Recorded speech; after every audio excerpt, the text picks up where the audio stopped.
প্রচণ্ড জ্বর, ঠান্ডা, কাশি, সারা রাত ঘুমাইতে পারি নাই, সকালে স্কুলে যেতে পারি নাই। ঘুম থেকে উঠে আমরা জিপি অ্যাপয়েন্টমেন্ট করে ডাক্তার দেখাতে আসছি।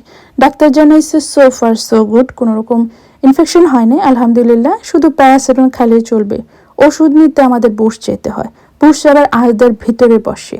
ভাবলাম আহদা যাচ্ছে ভালো কথা, দু একটা বাজারও করা যাবে। মেয়ে বলছে নাও, শুধু ওষুধ দিয়ে সোজা বাসায় চলে যাবে। এই থেকে আবার কিউ ধরতে হয়। বুঝছি ছোটোখাটো কিউ থাকে, খুব একটা বেশি সময় লাগে না, তারপরে ওরা 15 থেকে 20 মিনিট নেয় ওষুধটা প্যাকিং করার জন্য। এই 15-20 মিনিট কোথায় বসবো, পাশে একটা ক্যান্টিন ছিল, ওইখানে আমরা বসছি। যেহেতু রমাদান, এখানে বসা ছাড়া কিছু করা নাই। তাছাড়া এমনিতেও আমরা এখান থেকে কিছু কিনি না, কারণ হালাল ইস্যুস আছে। তাই শহরে যাওয়া ছাড়া, যে শহরে যে একটা দোকান আছে যেগুলো হালাল দোকান, আমাদের দেশি ফ্লেভার, অনেক স্পাইসি খাবার, সুন্দর খাবার পাওয়া যায়, ওখান থেকে আমরা বাইরে থেকে খাবার আসলে কিনা, সব ঘরে রান্না হয়। আজকের ওয়েদারটা মাশাআল্লাহ সেরকম ভালো, কিন্তু মেয়ে বারবার তাড়া দিচ্ছে, ও বারবার বলছে বাসায় চলে যাবে।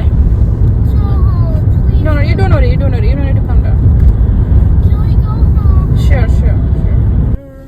ইউরোপে এখন অফিসিয়ালি স্প্রিং সিজন। স্প্রিং মানেই হচ্ছে এই যে সুন্দর রোদ আসবে, রংধনু দেখা যাবে, আর এই ফুলটা সবার আগে ফুটে। এটা চেরি ব্লসম, বাট এটা একদম ছোটটা, বেশি দিন থাকে না, 1-2 সপ্তাহের মধ্যে এটা ঝরেও যায়, একটু বাতাস আসলে ঝরে যায়, একটু বৃষ্টি পড়লে ঝরে যায়। তাই ফুটার সাথে সাথে এটা দেখতে আসতে হয়।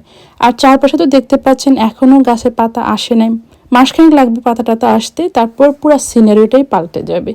এখন যেহেতু রমাদান মান্থ, তো বাইরে বেশিক্ষণ থাকারও উপায় নেই, বাসায় এসে সেহরির জন্য একটু কিছু রান্না করতে হয়, ইফতারের জন্য কিছু করতে হয়। ভাগ্যিস আজকে আমার সবই ছিল, শুধু একটা ডেজার্ট বানাইছি।